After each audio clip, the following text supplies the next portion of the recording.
बिहारी जय राधा।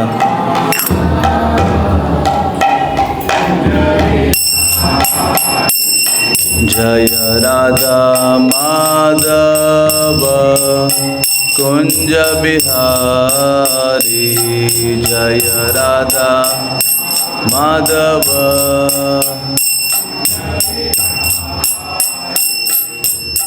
गोपी जन वल्लभ गिरिवर धारी गोपी जन वल्लभ गिरिवर।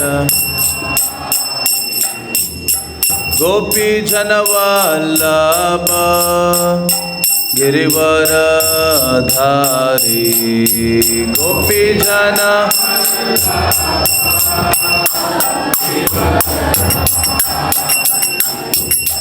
यशोदा नंदन व्रज जन रंजन यशोदा। यशोदा नंदन व्रज जन रंजन यशोदा। यमुना तीरावनचारी यमुना तीरावनचारी यमुना तीरावनचारी यमुना तीरा। जय राधा माधव कुंज बिहारी जय राधा।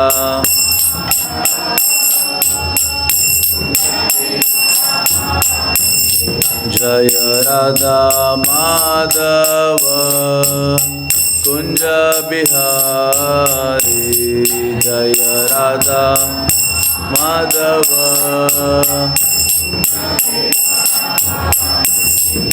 गोपी जन वल्लभ गिरिवर धारी गोपी जन।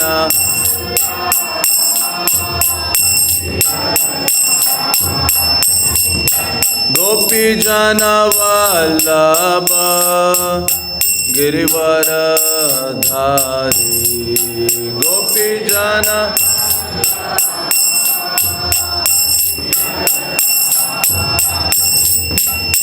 यशोदा नंदन व्रज जन रंजन यशोदा।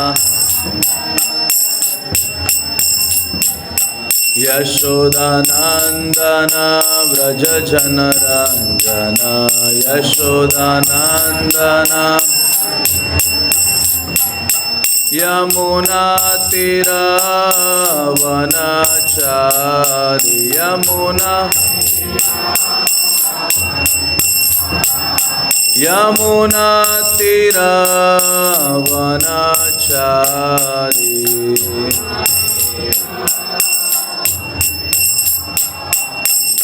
जय राधा माधव कुंज बिहारी जय राधा।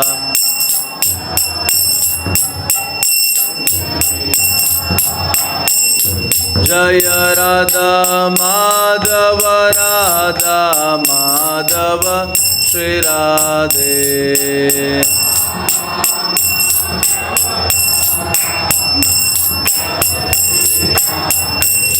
जय राधा श्याम सुंदर राधा श्याम सुंदर श्री राधे।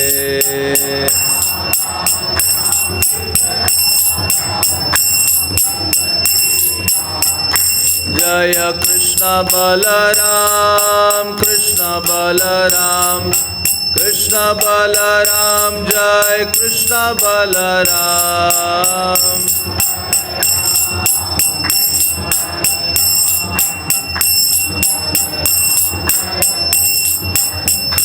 जय गौरनिताय गौरनिताय गौरनिताय जय Gaur Nitai.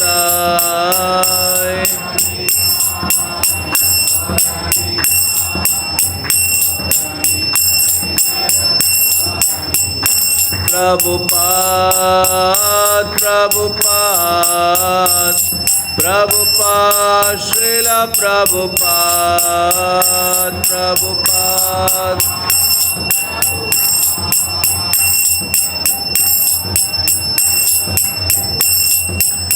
Hari Bol, Hari Bol, Hari Bol, Gaura Hari Bol.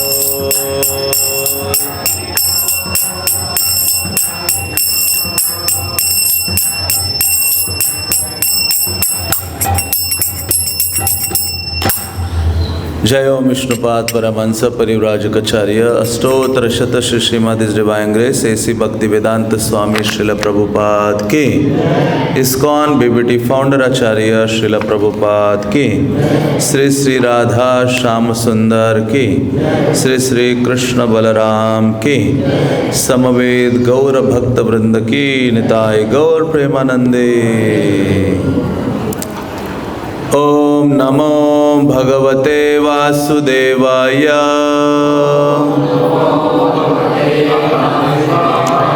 ओम नमो भगवते वासुदेवाय।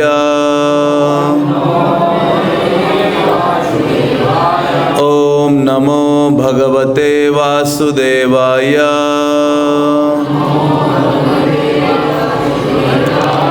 ओम अज्ञानतिमिरान्धस्य ज्ञानाञ्जनशलाकया चक्षुरुन्मिलितं येन तस्मै श्रीगुरवे नमः। श्रीचैतन्य मनोभीष्टं स्थापितं येन भूतले स्वयं रूप कदा मह्यं ददाति स्वपदान्तिकम्।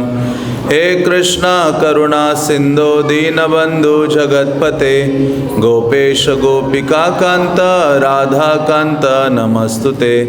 तप्त कांचन गौरांगी राधे वृंदावनेश्वरी वृषभानुसुते देवी प्रणमामि हरिप्रिये। वाञ्छाकल्पतरुभ्यश्च कृपा सिन्धुभ्येव च पतितानां पावनेभ्यो वैष्णवेभ्यो नमो नमः। जय श्री कृष्ण चैतन्य प्रभु नित्यानंद श्री अद्वैत गदाधर श्रीवासदि गौर भक्त वृंद। हरे कृष्णा कृष्णा कृष्णा हरे हरे, हरे राम राम राम हरे हरे। हरे कृष्णा।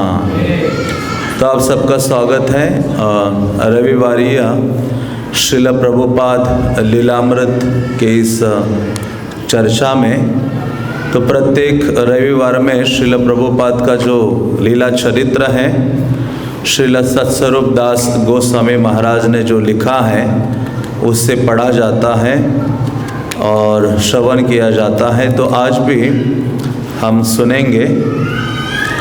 तो आपको याद होगा कि पिछले क्लास में या पिछले कथा में ये चर्चा हुई थी कि किस प्रकार से श्रील प्रभुपाद ने अपने गृहस्थ जीवन में जो उनकी गुरु की आज्ञा थी भक्ति सिद्धांत सरस्वती की कि आप क्या करो, कृष्ण भावना से युक्त लेखन करो और उसका वितरण करो और उसका प्रचार करो। तो श्रील प्रभुपाद कोलकाता में रहा करते थे। तब उनके हृदय में ये विचार आया कि मुझे एक पत्रिका शुरू करनी चाहिए। तो उन्होंने पत्रिका का नाम रखा बैक टू गॉड हेड, भगवत दर्शन पत्रिका। और उस पर प्रभुपाद ने लिखना शुरू किया। कई सारे आर्टिकल, अलग अलग चीज़ें उन्होंने लिखी। उस समय द्वितीय जो विश्व युद्ध है वो चल रहा था और प्रभुपाद ने बहुत संघर्ष किया कि ये जो ज्ञान है जनमानस तक पहुंच जाना चाहिए। तो प्रभुपाद प्रिंटिंग प्रेस में प्रिंट करने के लिए जाते हैं, लेकिन उन दिनों सरकार से आपको पेपर प्राप्त होता था और तब जाकर आप कुछ छाप सकते थे। तो इतनी कठिन स्थिति थी, लेकिन प्रभुपाद पीछे नहीं हटे। प्रभुपाद ने इतना बड़ा आंदोलन खड़ा किया है। अभी हर चीज़ हमें बहुत सरल और सुयोग्य और सुव्यवस्थित नज़र आती है, लेकिन इसके पीछे श्रील प्रभुपाद का संघर्ष यदि देखेंगे तो हम अनुभव करेंगे कि हमारे जीवन में कोई संघर्ष नहीं है। कृष्ण की लीला कथा का प्रचार करने के लिए प्रभुपाद ने बहुत संघर्ष उठाया था। तो यहाँ वो लिखते हैं कि क्या क्या चीज़ें प्रभुपाद ने लिखी थी उस बैक टू गॉडहेड पत्रिका में। तो प्रभुपाद ने उसमें कई चीज़ें लिखी थी जो पिछली कई क्लासेस में चर्चा हुई है। तो आज के यहाँ वो लिखते हैं प्रभुपाद कि राष्ट्र के नेताओं ने संहार के उपकरण बनाने वाले बहुत से कारखाने खोले हैं। ये प्रभुपाद के वचन है उस भगवत दर्शन पत्रिका जो सबसे पहले छपी थी। लेकिन ऐसी कोई फैक्ट्री किसी ने भी स्थापित नहीं की है जहां मृत्यु के क्रूर हाथों से मनुष्यों की रक्षा करने के लिए हथियार बनाए जाते हों। यद्यपि हमारी यही इच्छा रहती है कि हम कभी ना मरे। हाँ, तो प्रभुपाद ने ये 2-3 लाइन में मानो इतना बड़ा संदेश दिया है कि उन दिनों जब विश्व युद्ध हो रहा था तो अलग अलग जो देश है विकसित, सो कॉल्ड विकसित जो देश है, उन्होंने कई प्रकार के हथियार आदि बनाने की बड़ी बड़ी कारखाने फैक्ट्रियाँ खोली थी। लेकिन प्रभुपाद कहते थे कि वो सारी चीज़ें तो जल्दी मरने के लिए थी, लेकिन कोई ऐसा शस्त्र या हथियार उन्होंने नहीं बनाया कि जिससे हमारी मृत्यु से रक्षा हो सके। प्रभुपाद कहते थे जीव तो वैसे ही मरने वाला है कुछ दिनों में, लेकिन आपने विकसित होकर जल्दी मारने की चीज़ें क्रिएट की हैं, बनाई हैं, ढूंढ कर निकाली हैं। तो प्रभुपाद कहते यहाँ कि लेकिन हर जो मनुष्य है उसकी यही इच्छा होती है कि मुझे मृत्यु नहीं चाहिए। इसलिए प्रभुपाद बहुत जोर देते थे। प्रभुपाद कहते थे हमारा ये जो वैदिक साहित्य है वो मरने की कला सिखाता है, कैसे मरना है। जिस व्यक्ति ने ये सीख लिया है कि कैसे मरना है तो कैसे जीना है वो स्वाभाविक रूप से सीखेगा। हाँ, तो इस प्रकार से प्रभुपाद कहते थे।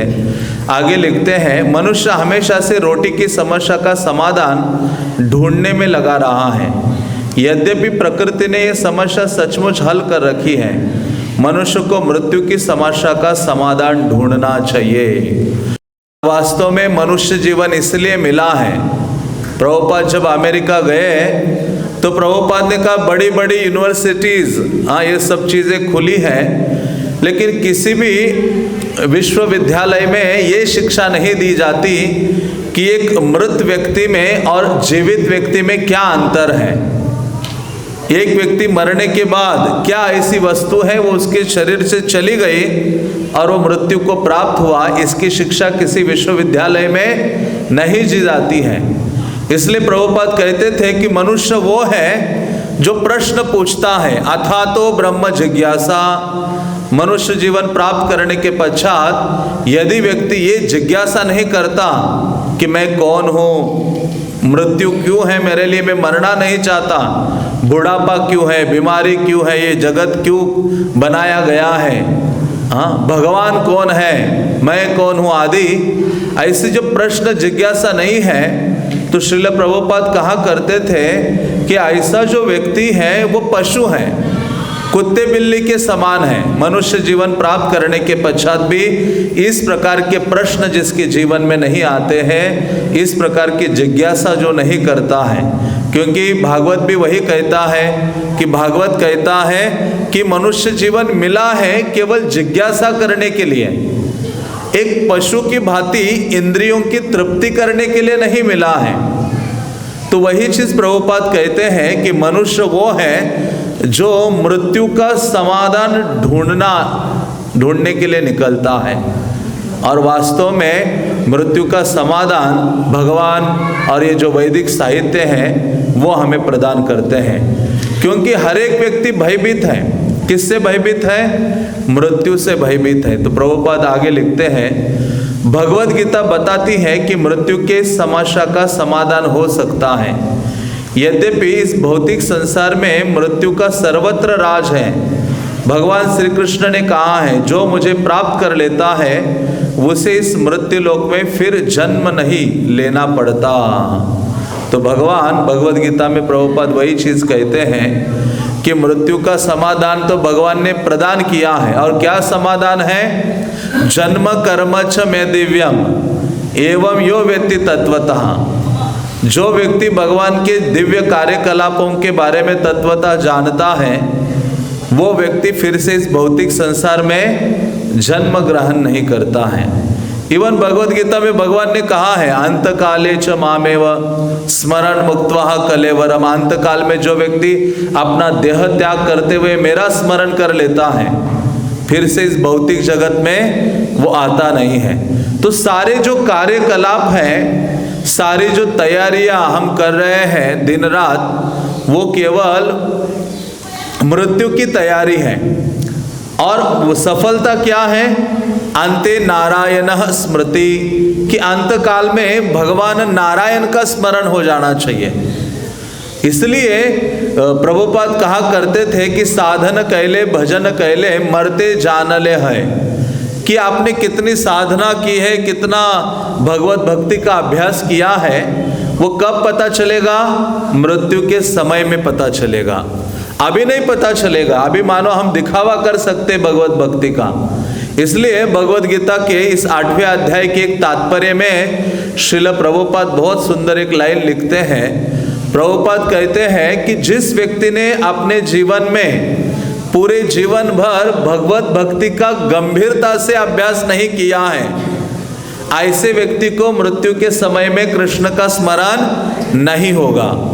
तो प्रभुपाद कहते जो बहुत सीरियस है भगवान को लेकर, भक्ति को लेकर, आध्यात्मिक जीवन को लेकर, ऐसा व्यक्ति जब बहुत गंभीरता से भक्ति का अभ्यास करता है, सिंसियरली सब चीज़ों को सहन करते हुए भगवान की सेवा में और भक्ति में लगा रहता है, तो ऐसे व्यक्ति को ही मृत्यु के समय में भगवान का स्मरण हो सकता है। और यही जीवन की सफलता है। जीवन में सबसे धनवान व्यक्ति कौन है? जिस व्यक्ति के पास कृष्ण का सबसे अधिक स्मरण है। हाँ, इसलिए प्रभुपाद ये कहा करते थे कि गंभीर होगा और गंभीरता से भक्ति का अभ्यास करेगा तो ही ऐसे जीव को, ऐसे व्यक्ति को अंत काल में कृष्ण का स्मरण हो सकता है। तो आध्यात्मिक जीवन बहुत गंभीर लोगों के लिए है, सीरियस लोगों के लिए है, सीरियस स्टूडेंट्स के लिए है, ऐसे कहा करते थे। तो कहते हैं कि मृत्यु तो सब जगह है। यहाँ लिखते हैं भौतिक संसार में मृत्यु का सर्वत्र राज है। हर जगह हम मृत्यु को देखते हैं। चींटियाँ मर रही है हमारे सामने, कीट पतंग मर रहे हैं, रिश्तेदार संबंधी नज़दीक के लोग, न्यूज़ में भी हम देखते हैं। मृत्यु तो हर समय है। हाँ, लेकिन हम ये नहीं समझ पाते कि एक दिन मुझे भी मरना है। हाँ, भक्ति करते हुए भी अनुभव नहीं करते हम। ये अनुभव नहीं हो पाता कि मैं ये शरीर नहीं हूँ, मैं आत्मा हूँ और एक दिन मुझे क्या करना है, इस शरीर को छोड़ना है। बल्कि जैसे जैसे दिन बीतते हैं वैसे वैसे हम अपने शरीर से आसक्त होते जाते हैं। तो इसी कारण से बारंबार जो भक्त है वह अपने सामने मृत्यु को देखता है। भक्ति सिद्धांत सरस्वती इन दो चीज़ों को बारंबार बोलते थे। वो कहते थे प्रतिक्षण प्रतिदिन अपने आँखों के सामने दो चीज़ों को रखो, एक है मृत्यु और दूसरा है कृष्ण का पवित्र नाम। मृत्यु को जब देखोगे तो लगेगा कि अरे मेरे पास बहुत कम समय है, मुझे बहुत तीव्रेन भक्ति योगेन यजतः पुरुषः परम, तीव्रता से भगवान की भक्ति करनी है, भगवान के प्रति मेरा जो आकर्षण है वो बढ़ाना है। हाँ, तो वो तीव्रता से लगता है। और जब भगवान का नाम आदि लेता है तो उसको मृत्यु का भय नहीं होता है।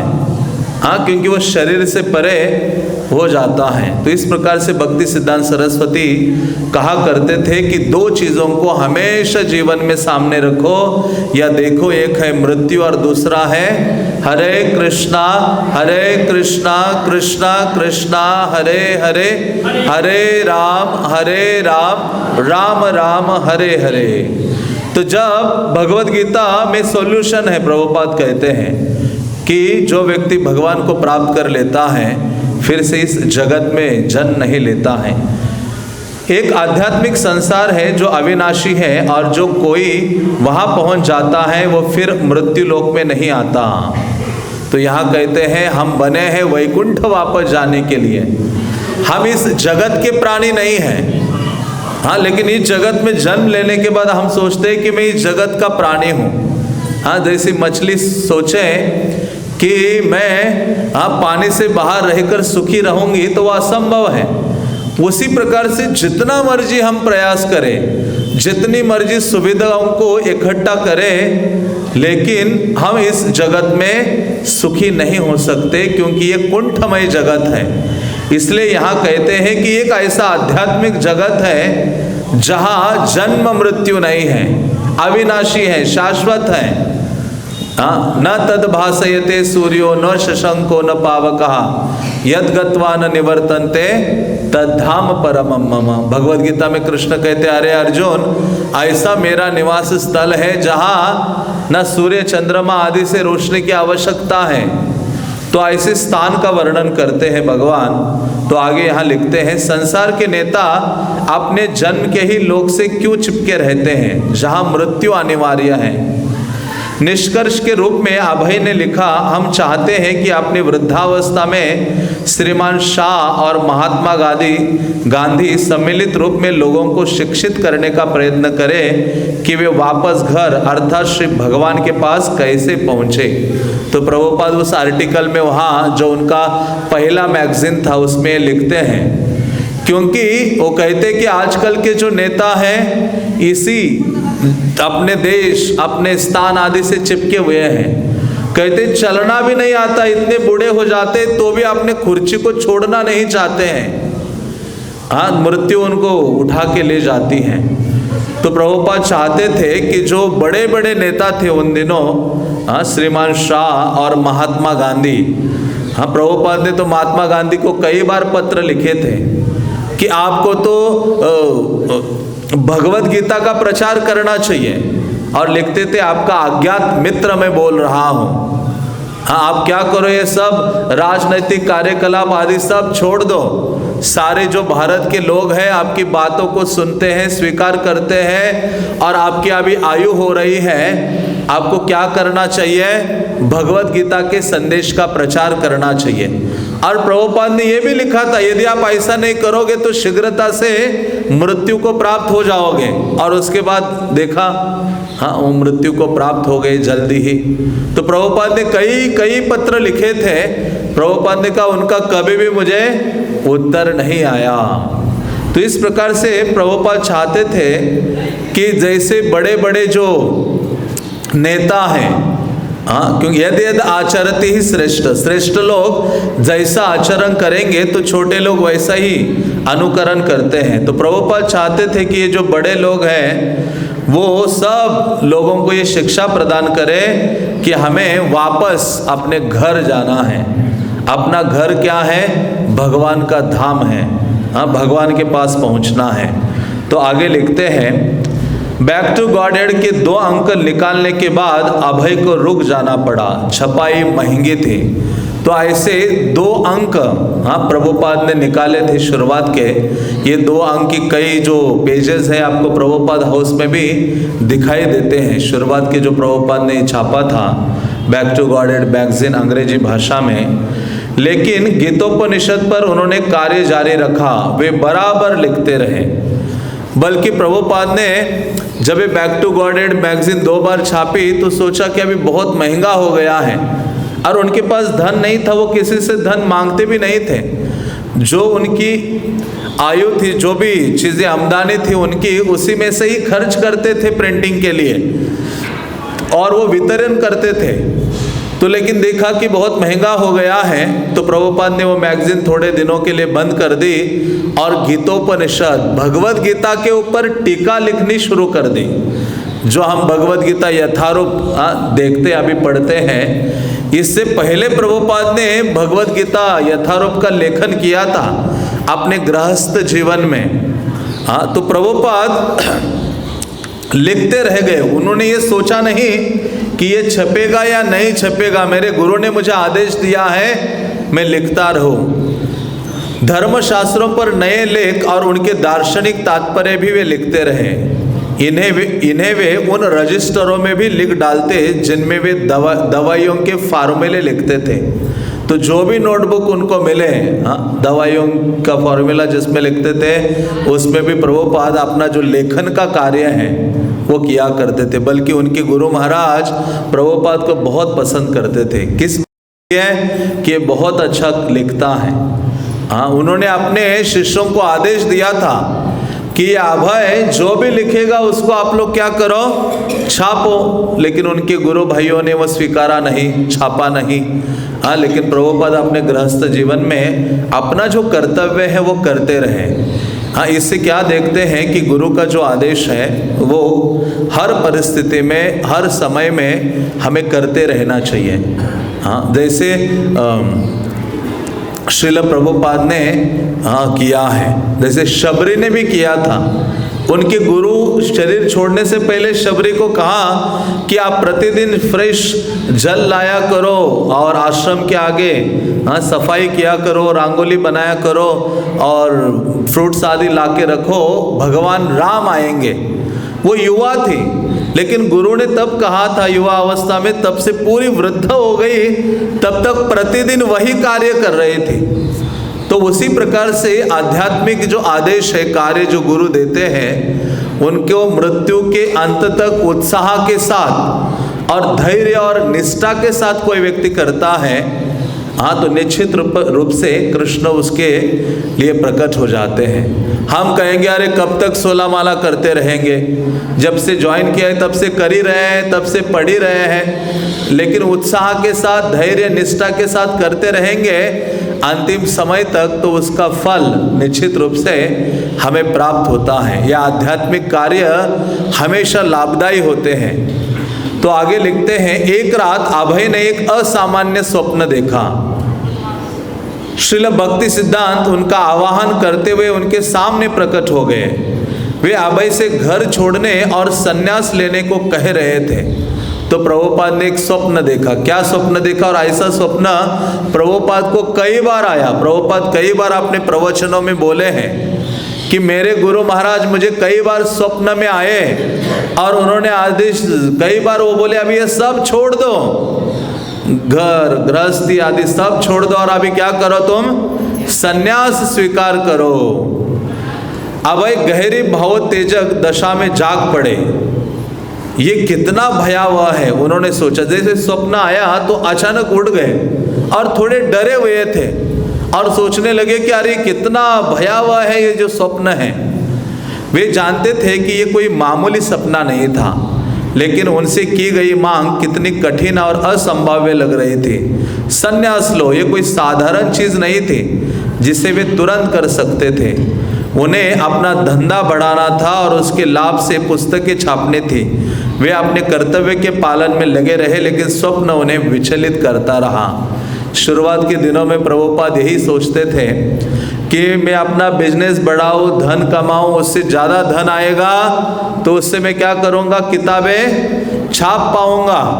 तो प्रभुपाद ने बहुत प्रयास तो कर ही रहे थे। आगे सुनेंगे हम कि इतना प्रयास किया, कई फैक्ट्रियां शुरू कर दी, कई सारी एक्टिविटीज शुरू कर दी धन अर्जन के लिए, ताकि धन आएगा तो प्रचार के लिए सुविधाएं मिलेगी। लेकिन अंततः भगवान ने क्या कर दिया, सब कुछ उनसे छुड़ा लिया। तो ऐसे जो प्रभुपाद हैं, जब ये स्वप्न के बारे में सोचने लगे तो बहुत भयभीत होने लगे और वो कहते हैं कि ये तो असंभव चीज़ है, संन्यास लेना कोई साधारण चीज़ नहीं है, अचानक ही सब कुछ छोड़ के चले जाना। तो लेकिन प्रभुपाद ने कहा मैं अपने कर्तव्य के लिए निष्ठावान हूँ, क्योंकि मेरे गुरु ने मुझे कहा है अब क्या करो, पुस्तकें छापो। क्योंकि राधा कुंड में जब प्रभुपाद अपने गुरुजी से मिले थे भक्ति सिद्धांत सरस्वती से, तो उस समय भक्ति सिद्धांत सरस्वती ने कहा था, ये युवा थे, भक्ति सिद्धांत सरस्वती ने कहा था आगुन जलबे, बंगाली में बोला था, मतलब आग लगी हुई है। कहा कलकत्ता में मैंने जो उल्टा डंगा में जो नया मठ की स्थापना की है, मंदिर बनाया है, वहाँ सारे जो मंदिर के ब्रह्मचारी हैं, सन्यासी हैं, सब भक्त ये आपस में लड़ाई कर रहे हैं। किस लिए? कौन सा कमरा मुझे मिलेगा, मैं कौन से कमरे में रहूँगा और कौन सा ऑफिस मुझे मिलेगा, उसी में ही लगे हुए हैं। भक्ति सिद्धांत सरस्वती ने कहा कि अच्छा होता जो उस मंदिर में लगा हुआ मार्बल में बेच देता और उससे किताबें छापता। तो कह रहे थे कि ऐसी भावना हो गई है सबकी। इसलिए उन्होंने प्रभुपाद जी जब राधा कुंड में मिले, क्योंकि प्रभुपाद भक्ति सिद्धांत सरस्वती को कोई हजारों बार नहीं मिले हैं, केवल 12 या 13 बार श्रील प्रभुपाद भक्ति सिद्धांत सरस्वती से मिले थे और इतने में ही अपने गुरु के आदेश को गंभीरता से उन्होंने स्वीकारा था। उस समय राधा कुंड के तट पर भक्ति सिद्धांत सरस्वती ऐसे मॉर्निंग वॉक कर रहे थे, चल रहे थे, तो प्रभुपाद जी उनके पीछे थे अभय, गृहस्थ जीवन में। तो उन्होंने कहा कि देखो अभय, जब तुम्हारे पास धन आएगा तो उससे क्या करो, किताबें छापो और उनका वितरण करो। और इस बात को प्रभुपाद ने बहुत अपने हृदय में इस बात को धारण किया था और दिन रात सोते हुए जगते हुए केवल इसी विचार में थे, कैसे मैं किताबों को छापूंगा और कैसे किताबों का वितरण करूंगा। और यही एक शिष्य की सफलता है कि गुरु के जो आदेश हैं वो दिन रात उसके आंखों के सामने होने चाहिए। वो चलते हुए, खाते हुए, सोते हुए आध्यात्मिक गुरु के जो आदेश है उसकी मैं कैसे पूर्ति करूंगा, इसी का ही ध्यान उसके हृदय में होना चाहिए। और यही वास्तव में शिष्य के लिए मेडिटेशन है। इसलिए प्रभुपाद कहते हैं, भगवद गीता का एक श्लोक का जो टीका है विश्वनाथ चक्रवर्ती ठाकुर का, व्यवसायत्मिका बुद्धि एकेह कुरुनंदन, यह जब मैंने पढ़ा था, जिसमें उन्होंने कहा एकेह कुरुनंदन या व्यवसायत्मिका बुद्धि क्या है कि गुरु के आदेशों पर फिक्स हो जाना। गुरु ने जो आध्यात्मिक आदेश प्रदान किया है, शिष्य उस आदेश को पर फिक्स होता है और उसकी पूर्ति के लिए अपना जीवन लगा देता है। यही सफलता है। सन 1945 में युद्ध समाप्त हो गया और अंग्रेज शासन के अधीन भारत में तब भी अशांति बनी रही। अभय को अपना धंधा और आगे बढ़ाने के लिए यह अच्छा अवसर प्रतीत हुआ। कलकत्ता से 600 मील दूर लखनऊ में उन्होंने किराए पर एक मकान लिया और उसमें अभय चरण दे एंड सन्स नाम से अपनी निजी फैक्ट्री खोली। तो प्रभुपाद जी उन्होंने अपनी फैक्ट्री भी लखनऊ में खोल दी। फैक्ट्री को शुरू करने में 40,000 रुपये की भारी पूंजी लगी उन दिनों 1945 में। पहले की अपेक्षा उन्होंने कार्य बड़े पैमाने पर शुरू कर दिया। कानून के अनुसार इस बात को निश्चित करने के लिए कि वे चोरी बाजारी नहीं करते या रासायनिकों का दुरुपयोग नहीं करते, उन्हें 3 सरकारी निरीक्षक भी रखने पड़े। भारी खर्च होते हुए भी उन्होंने अपनी साख जमा ली और उनके उत्पादनों की मांग बढ़ चली। कलकत्ता का छोटा कारोबार बंद करके उन्होंने लखनऊ के धंधे पर ध्यान केंद्रित किया। तो प्रभुपाद ने लखनऊ में भी अपनी फैक्ट्री शुरू कर दी, बहुत पूंजी आदि लगाई। यद्यपि स्थानीय धारणा ये थी कि उनका मकान भूतों का बसेरा है, फिर भी अभय उससे डरे नहीं, क्योंकि जहाँ यह फैक्ट्री खोली थी आसपास के सब लोग कहते थे यहाँ कोई जाता नहीं है, ये स्थान तो भूतों का निवास स्थान है। और अभय बाबू आपने तो यहाँ क्या शुरू कर दी है, फैक्ट्री शुरू की है।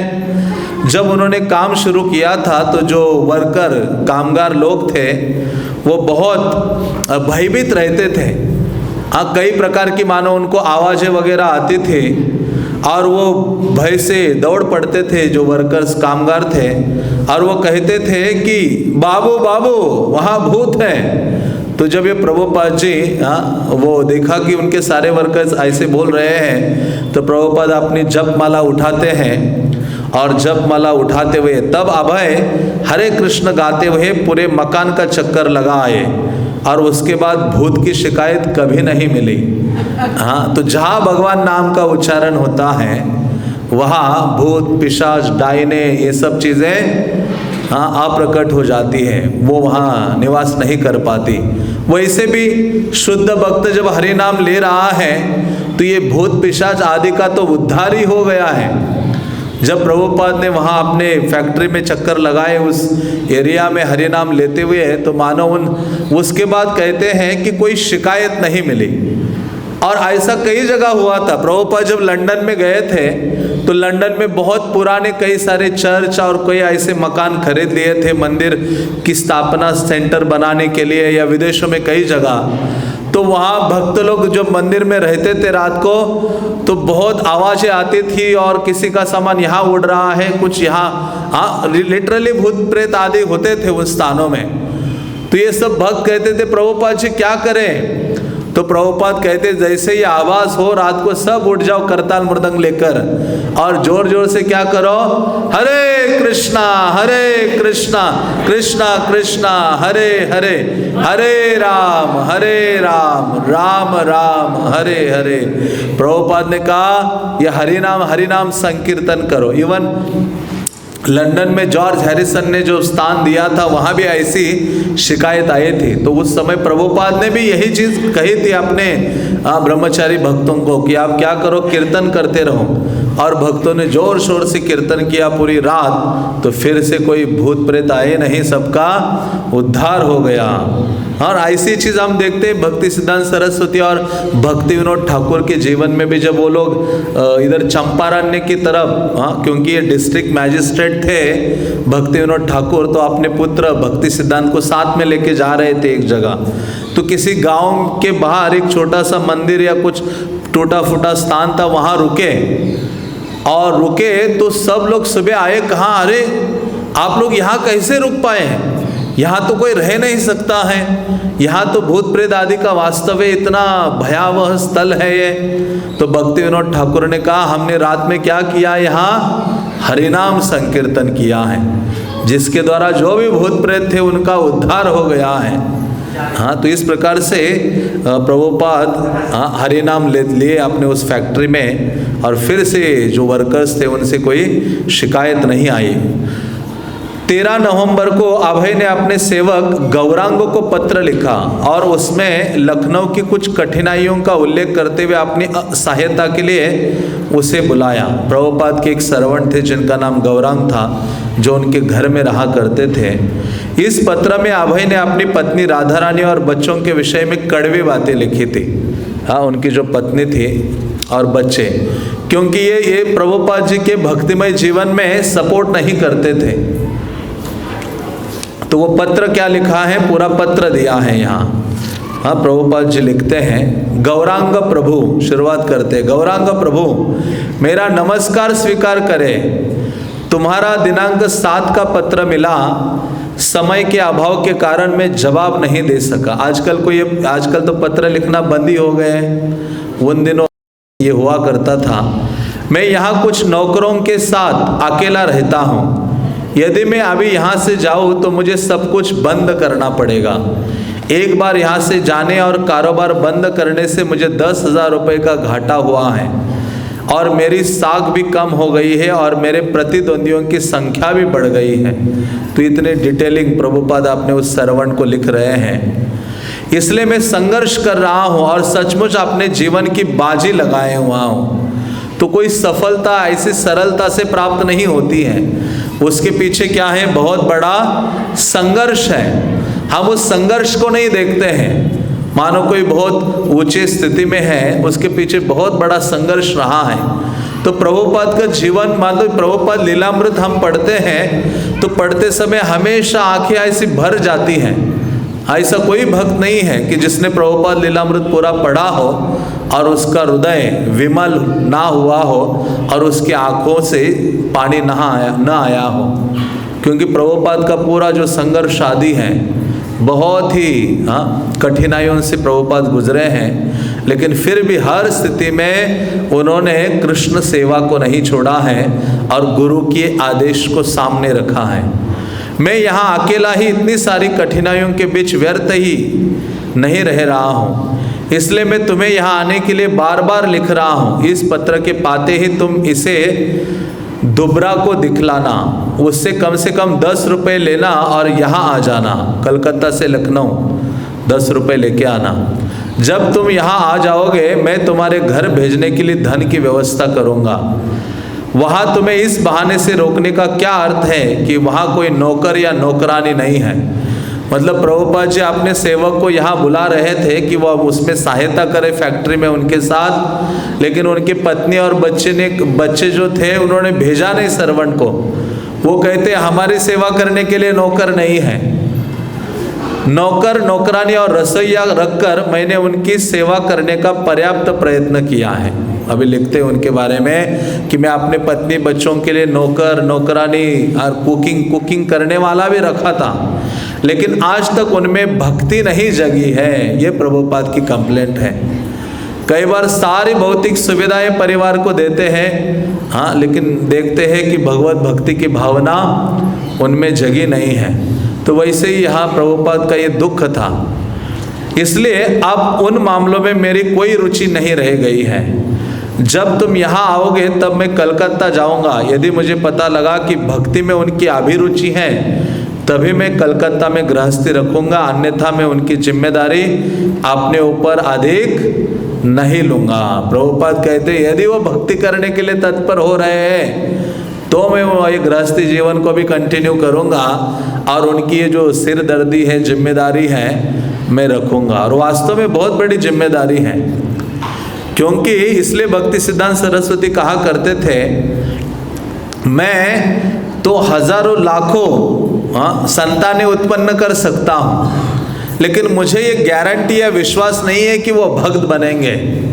हाँ, इसलिए भागवत भी कहता है ऋषभदेव की शिक्षाओं में, हाँ, कि माता और पिता वो है जो अपने संतानों को क्या करते हैं, भगवत भक्ति में लगाते हैं। तो प्रभुपाद कहते हैं वो तो केवल खा रहे हैं, पी रहे हैं, सारी सुविधाओं का उपभोग ले रहे हैं, लेकिन भगवत भक्ति के प्रति उनकी कोई रुचि नहीं है। और इसलिए मैं भी अभी अधिक जिम्मेदारी उनकी उठाने में सक्षम नहीं हूँ। मेरे लिए एक रजाई लेके आना। तो यहाँ बहुत ठंड होती है लखनऊ आदि में, तो प्रभुपाद ने उस सर्वेंट को लिखा मेरे लिए रजाई भी लाना, तुम्हारा अभय।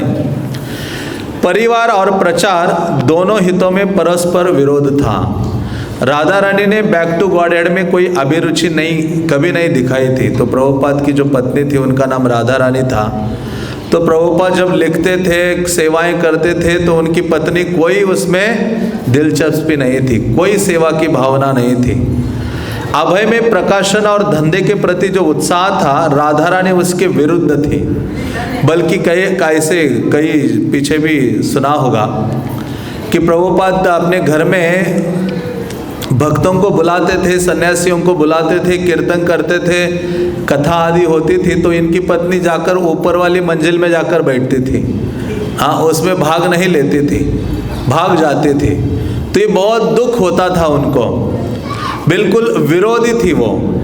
धंधे का नाम था अभय चरण डे एंड सन्स, तो भी लड़कों की रुचि सहायता करने में नहीं थी।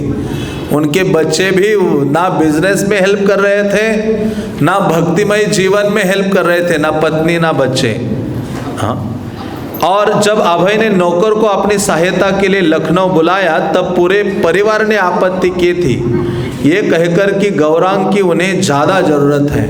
वह अकेले संघर्ष कर रहा है, उनके लिए हाँ वो मानो धन अर्जन कर रहा है, लेकिन उनकी कोई परवाह नहीं है। इसलिए कपिल देव कहते हैं कि वास्तव में हाँ, जो ग्रह में यदि व्यक्ति है जिसको अपने जीवन का वास्तविक लक्ष्य से वो अवगत नहीं होता, तो वो केवल अपने पत्नी बच्चे रिश्तेदार सबके इंद्रियों की तृप्ति करने में लगा रहता है। और कितनी भी उनको सुविधाएं दो, इंद्रियों की तृप्ति करो, तो भी वो कहते हैं कि आपने हमारे लिए किया ही क्या है। जब व्यक्ति बूढ़ा हो जाता है वो कहते बाप ने हमारे लिए किया क्या है, कुछ भी नहीं किया। हाँ, ऐसे बच्चे पत्नी सब बोलते हैं। इसलिए कपिल देव ने बहुत सुंदर वर्णन किया है। अपनी माता को जब उपदेश देते हैं तो उसमें वृद्धावस्था, बुढ़ापा, ये सब चीज़ों का वर्णन है। वो कहते हैं कि व्यक्ति अपना पूरा जीवन परिवार के लिए लगाता है और अंतिम समय में जब बूढ़ा हो जाता है तो उसकी चिंता किसी को नहीं है। वैसे ही जैसे बैल बूढ़ा हो जाता है तो उसको छोड़ दिया जाता है, उसी प्रकार से घर में अपने पूरे परिवार के लिए जीवन अपना लगाता है, गधे की तरह मेहनत करता है, और जब वो बूढ़ा हो जाता है तो उसको एक कोने में रख देते हैं पालतू कुत्ते की तरह। और जैसे कुत्ते को दूर से एक थाली में रोटी फेंकते हैं, कहते वैसे उसको फेंकी जाती है और कहते उधर ही बैठ बूढ़े, अभी तुम स्वीकार मत करो, कुछ हमें मत सुनाओ। हाँ, अब देखो भौतिक जो जीवन जी रहे हैं, जो परिवार भक्त नहीं है, उनके परिवार में हर घर में ये स्थिति है। जब व्यक्ति बूढ़ा हो जाता है तो उसका कोई सुनता नहीं है। तो और फिर भी कई बार इतना व्यक्ति आसक्त होता है अपने परिवार से, पूरा बूढ़ा हो जाने तक उसको चिंता उन्हीं की लगी रहती है। इसलिए शास्त्र कहते हैं कि ऐसा व्यक्ति जो ज़्यादा आसक्त होता है घर परिवार परिजनों के प्रति, वो व्यक्ति उसी घर में कुत्ता बिल्ली चींटी कॉकरोच चूहा बन के जन्म लेता है और घर वाले दवाई देकर उसको मार देते हैं। तो इसलिए कहते हैं कि 50 की आयु हो जाए तो अपने जो सांसारिक जीवन है उससे अपने मन हृदय को अलिप्त करना चाहिए, हटाना शुरू करना चाहिए और अधिक समय भगवान में लगाने का प्रयास करना चाहिए। इसलिए 51 कहते हैं ना, 51 को 1 में निकलो। अभी 50 के बाद क्या है? 1। तो प्रभुपाद भागवतम के अनुवाद में कहते हैं कि 1 का अर्थ है वृंदावन। जब 50 आयु हो जाए, 51 शुरू हो जाए, तो यही इच्छा रखे कि भगवान आप मुझे कहाँ स्थान प्रदान करो, वृंदावन में स्थान प्रदान करो, भक्तों के संगति में मैं रहूं, कृष्ण के नाम रूप गुण लीला आदि का श्रवण करूं, जो भी हो सके। हाँ, कृष्ण और वैष्णवों की गुरु की सेवा अपने शरीर के माध्यम से करूं और कृष्ण के प्रति अपनी जो आसक्ति है उसको जागृत करूं। हाँ, अन्यथा क्या है, जीवन हम केवल फिर एक कुत्ते बिल्ली तैसा गवाते हैं अपने इस सांसारिक लोगों की सेवा करके।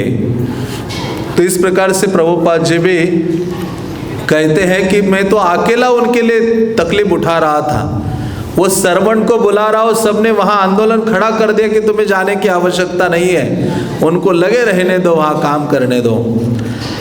क्या लाभ? परिवार की रुचि न तो धंधे में उनकी सहायता करने में थी और न उसे भक्ति वाला जीवन पसंद था, उनको भक्ति वाला जीवन भी पसंद नहीं था। और चूंकि उनका धंधा मूलतः उनके पारिवारिक जीवन के लिए था, अभय को बुरा लगता था कि उसके लिए उन्हें अपनी इतनी शक्ति व्यय करनी पड़ती है। प्रभुपाद बहुत दुखी होते थे कि अरे जितनी शक्ति इनके पालन पोषण करने में लगा रहा हो, उतनी शक्ति ये गुरु के आदेश को पूर्ण करने में लगाऊंगा तो सफलता प्राप्त हो जाएगी। तो अंदर से बहुत दुखी होते थे कि मेरा समय जा रहा है। और इसलिए जो उन्नत भक्त हो जाता है, हाँ, उसका पहला लक्षण होता है मध्यम अधिकारी का अव्यर्थ कालत्वम।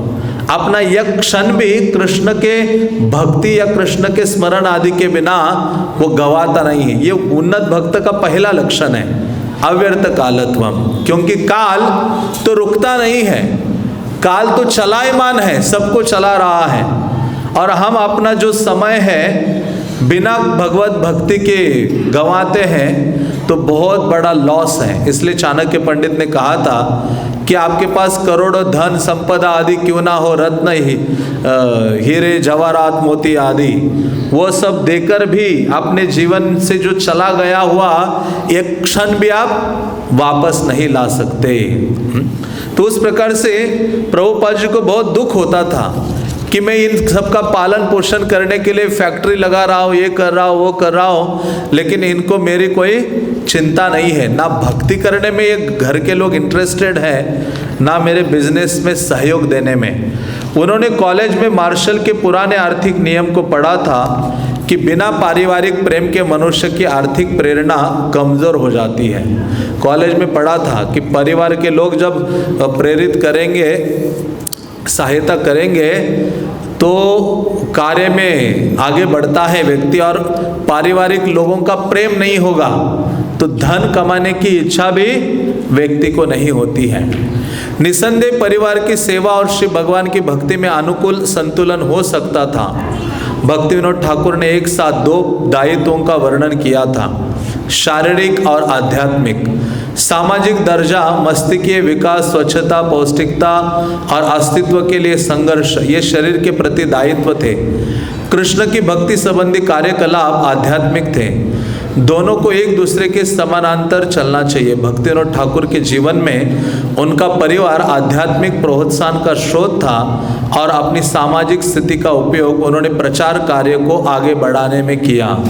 तो यहाँ लिखते हैं कि ये दोनों चीज़ें हो सकती है यदि परिवार के लोग अनुकूल हो, भक्तिमय जीवन में सहायता कर रहे हैं, हाँ तो सही है। भक्ति विनोद ठाकुर का उदाहरण प्रस्तुत किया है और वास्तव में हर गृहस्थ के लिए भक्ति विनोद ठाकुर आदर्श हैं। वो इतने बड़े पद में होने के बावजूद भी भक्तिमय जीवन उनका सराहनीय है और इतना अधिक कि उन्होंने कई प्रचार का इतना बड़ा कार्य किया, 100 से अधिक ग्रंथ लिखे, हजारों की संख्या में नामाहट का प्रचार आदि किया।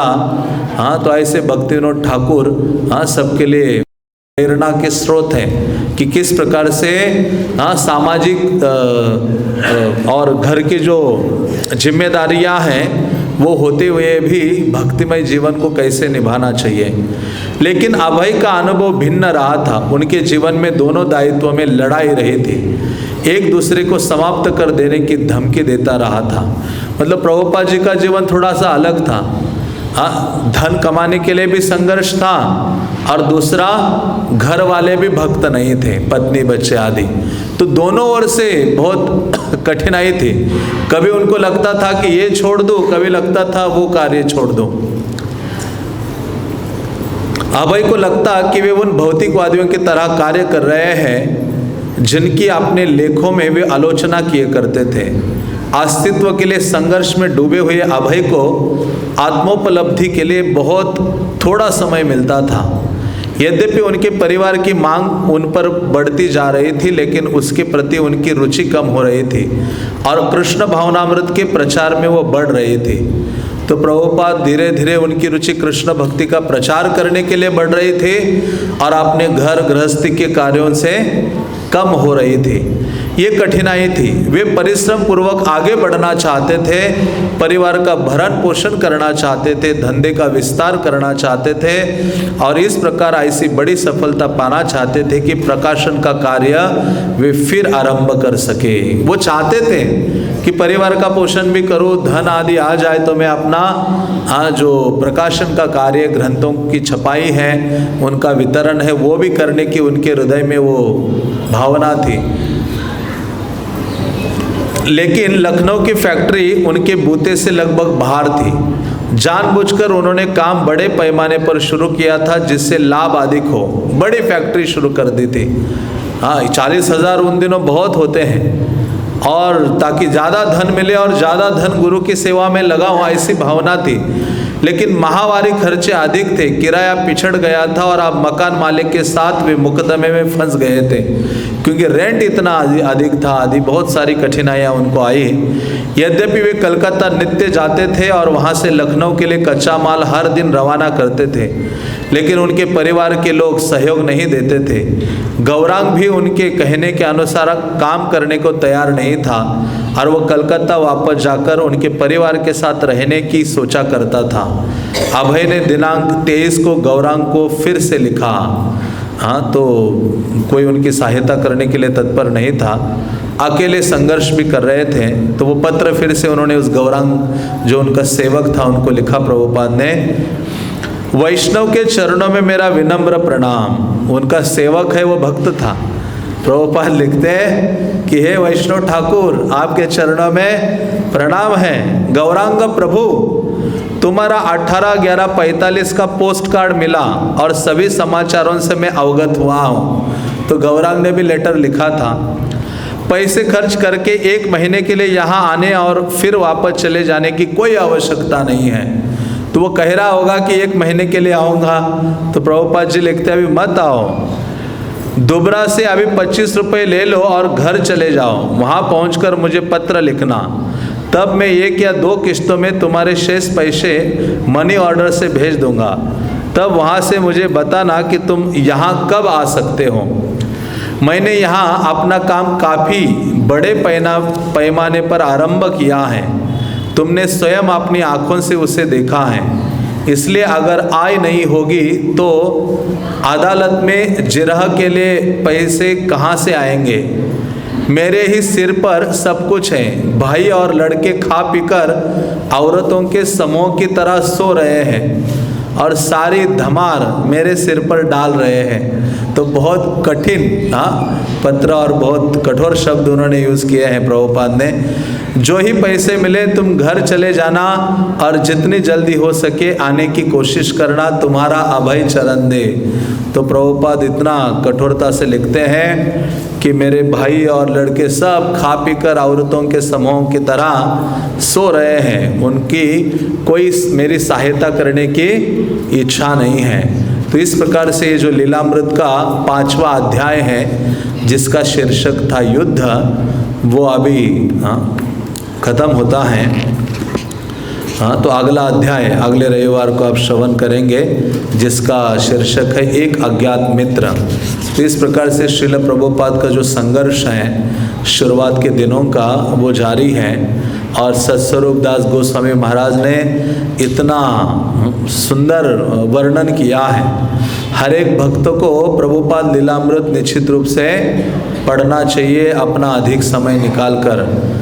क्योंकि तब हम समझेंगे प्रभुपाद का हृदय क्या है, कैसे अपने गुरु के आदेश के लिए उन्होंने अपने आप को पूर्ण रूपेण समर्पित किया और कितना संघर्ष। केवल गृहस्थ जीवन में थे तभी संघर्ष नहीं था, वो आगे चलकर आएगा। उनकी पत्नी ने कहा कि मैं चाहिए या चाय चाहिए, टी और मी। पत्नी बोली आप तो चाहिए ही नहीं, हमें तो चाय चाहिए।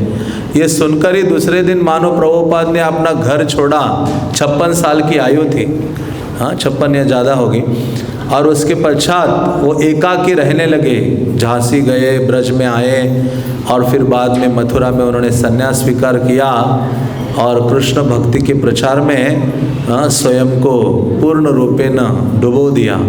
तो ऐसे श्रील प्रभुपाद का चरित्र हम सुनेंगे तो प्रभुपाद के प्रति हम बहुत बड़ी कृतज्ञता को अनुभव करेंगे और प्रभुपाद की सेवा करने के लिए प्रेरणा को हम प्राप्त करेंगे।